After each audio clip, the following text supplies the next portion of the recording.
Tonight, the memo is about us, our future, and that of our children and their children's children. This week, the world has converged right here in Nairobi for what is billed as the biggest climate change summit south of the Sahara this year. The inaugural Africa Climate Summit was initially called to discuss the future of the continent in the wake of what scientists have called, quote, the biggest catastrophe of our times.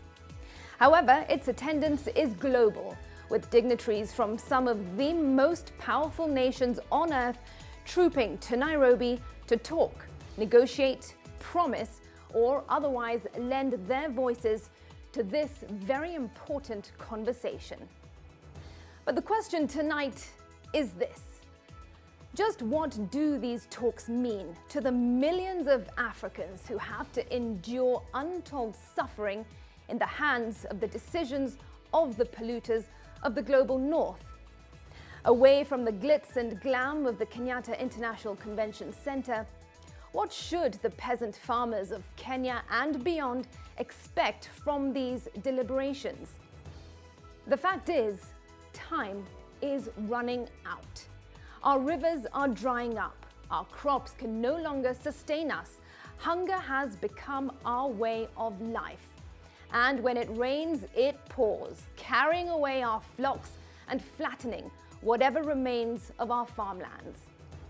We, the people of this great republic, this great continent, can no longer afford the procrastination of our leaders, because death stares us in the eye every time we wake up each morning.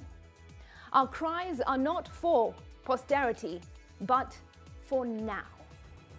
These talks, as President William Ruto rightly put it during the opening ceremony this morning, are a moment to imagine a bold and radically affirmative African future.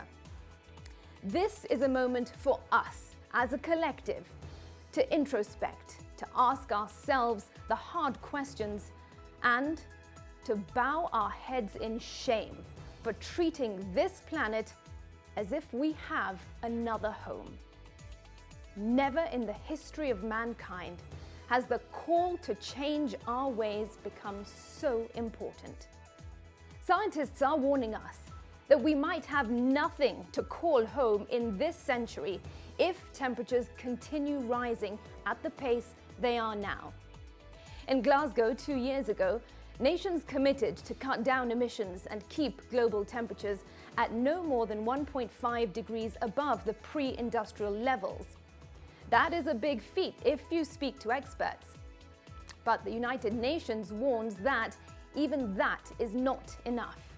Yet, we are well on course to raising those temperatures even more. That, folks, is the catastrophe. This planet cannot take the heat anymore.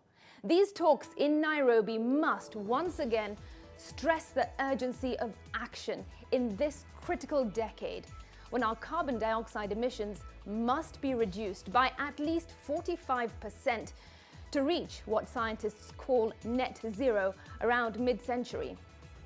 While the Glasgow Climate Pact called on all countries to present stronger national action plans within a year, and while the COP27 talks in Egypt last year emphasized the need for the global north to act more responsibly, the Nairobi talks must take the conversation further and demand real accountability. This is no longer a North versus South matter or an Africa versus them debate. We are dying slowly as an ecological disaster of a monumental magnitude unfolds. If we can't feed ourselves or quench our thirst or fend off the many diseases that now afflict us because we are living beyond our means, what future lies ahead for us, our children, and the children of our children? Yes, the governments have their bit to do, but so do we, each and every one of us. Because, as Albert Einstein once said, those who have the privilege to know have the duty to act. That is the memo.